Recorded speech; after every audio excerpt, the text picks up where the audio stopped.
Hello everyone, and welcome back to another Read Aloud with the Texas Homeschool Mama, Miss Rachel. Thanks for being here, guys. Today, we want to share another Elsa Beskow book with y'all.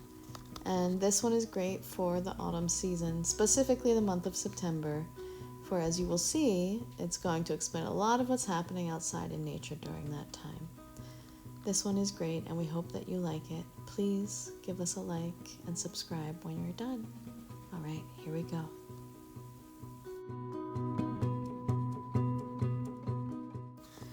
Christopher didn't have any brothers or sisters, so he usually played on his own. One autumn day, he was playing with a new ball in the garden. "I'm going to throw this ball right up into the sky," he cried. But the ball flew up into the maple tree instead. Christopher looked up, and there, sitting on the branch, was a strange boy with the ball in his hand. "Can you throw it down, please?" said Christopher. "Come up and get it," said the boy. "I can't," said Christopher. "Try," said the boy. "I bet you can." So Christopher did.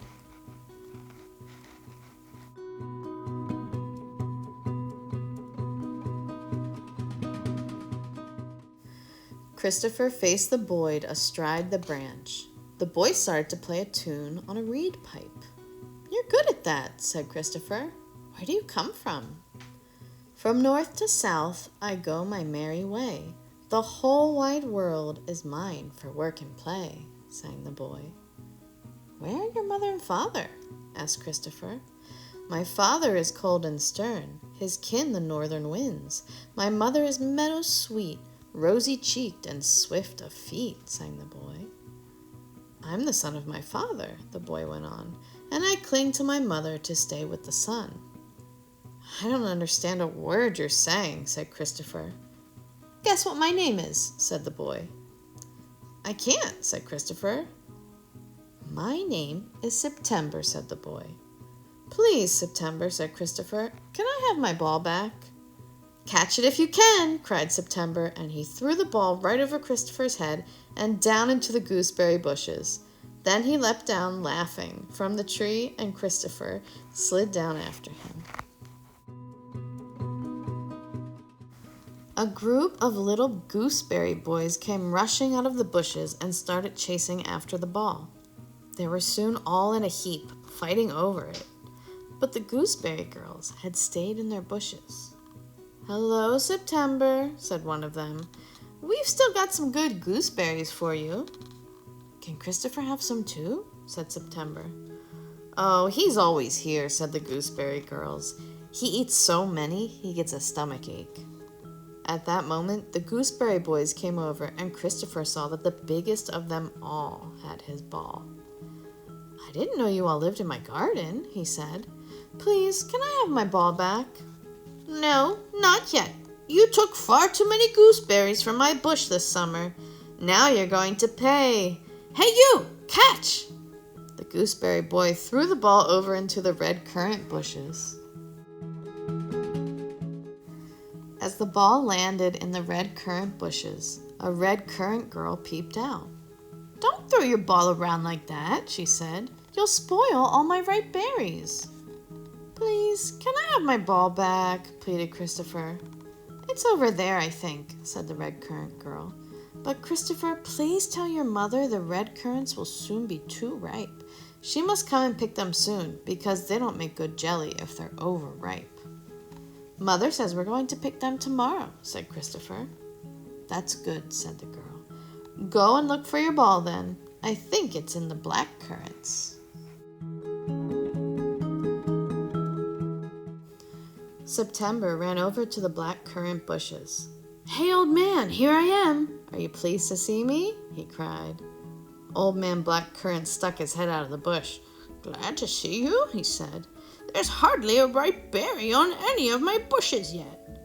"Well, hurry up and ripen them as quickly as you can. Father says he's coming very soon," said September. "All this hustle and bustle," grumbled the old man. "The summers get shorter and shorter every year. Where does the sun go?" "Please, sir, have you seen my ball?" said Christopher. "Was that your ball?" said the old man. Goodness gracious, I thought it was going to be the end of me. I really did. I threw it over there by the scarecrow. And with that, the old man crept back into the bush. That ball certainly gets around, said September.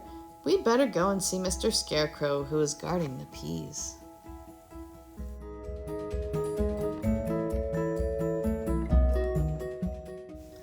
Hello, Mr. Scarecrow, said Christopher, bowing politely but nervously.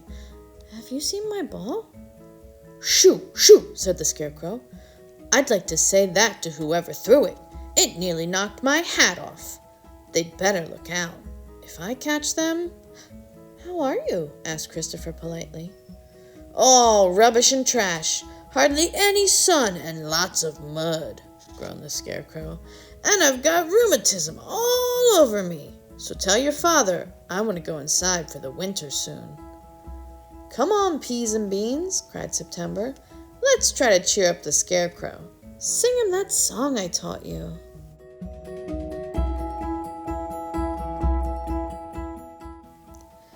Before Christopher could blink, he found himself being pulled into a ring, and they all danced around the Scarecrow, singing at the top of their voices.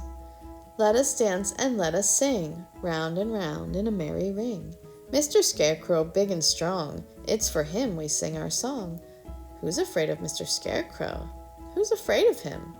Thieves are afraid, they run. Dogs are afraid, they snarl. Cats are afraid, they hiss. Horses are afraid, they neigh.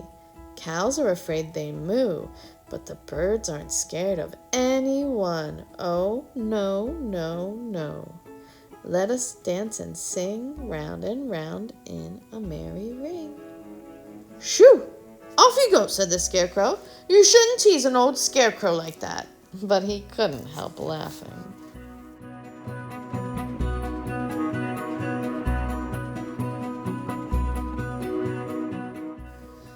The ball seemed to have gone off in the direction of the apple tree. September ran over and found Mrs. Bramley. Hello, September. Are you here already? She said. Goodness, I'll need to have all my apples ready soon, won't I? Have you seen Christopher's ball? Said September. Was that what flew up into the top of my tree and hit one of my apples? Said Mrs. Bramley. Come on up. It was very beautiful up on Mrs. Bramley's leafy branch, and she gave them both a lovely fresh apple. Please sing us a song, said September. I suppose I could, said Mrs. Bramley, but you'll have to sing along too, because my voice isn't very strong. So Mrs. Bramley sang as she plucked slowly on her lute, while September played on his reed pipe.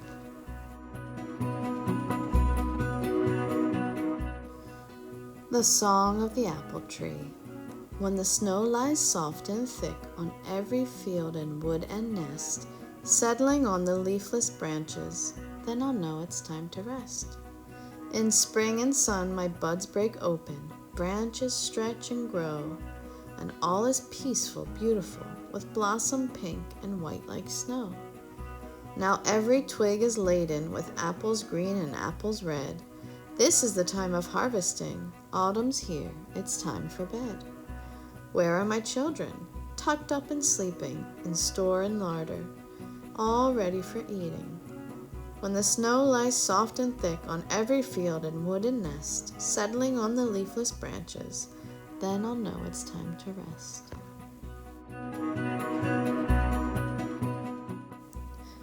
What a lovely song! Cried a voice from the plum tree. The Misses Plum were waving at them. Come over here and taste our plums, they cried. Then they argued about whether juicy blue plums or sweet yellow plums were tastier. Thank you very much, said Christopher, but I've promised my mother I won't eat any plums just yet. That's right, Christopher, said September. You keep your word.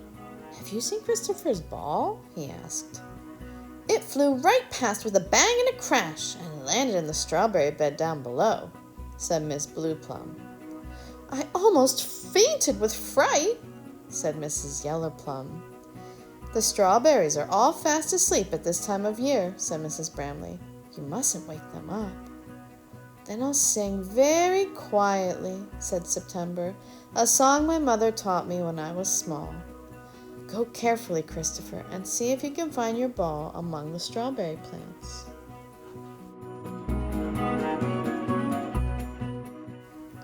The Strawberry Song.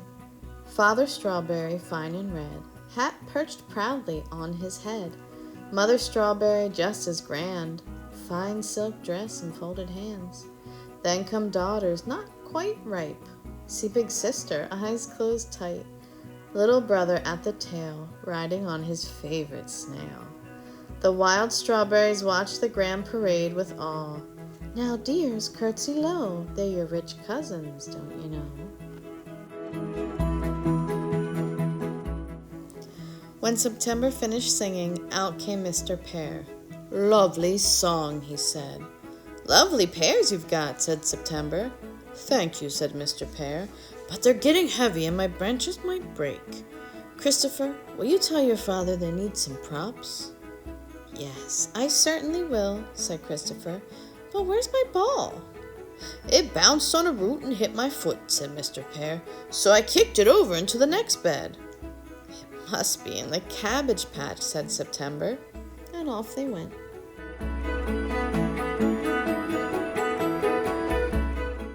Hello, Mrs. Cabbage? Have you seen a ball? Asked September. Yes, indeed I have, said Mrs. Cabbage. But first, you must guess this. Who is the grandest lady in the garden? Mrs. Sunflower, perhaps? Or Mrs. Dahlia, said September. Ha! They're just frilly extras, said Mrs. Cabbage. Look at me. My top's just like a rose and it stays on even after the summer. And I can be made into all sorts of things. No one's as useful as me. I think Mrs. Bramley is the grandest lady in the garden, said Christopher. No one else has such lovely flowers in spring and such delicious fruit in the autumn. But she's no good for a proper meal, said Mrs. Cabbage. Well, as you clearly have no idea who's who in this garden, I haven't time to stand here talking all this nonsense with you. Mrs. Cabbage flung the ball into the flower bed and turned back to her cabbage patch.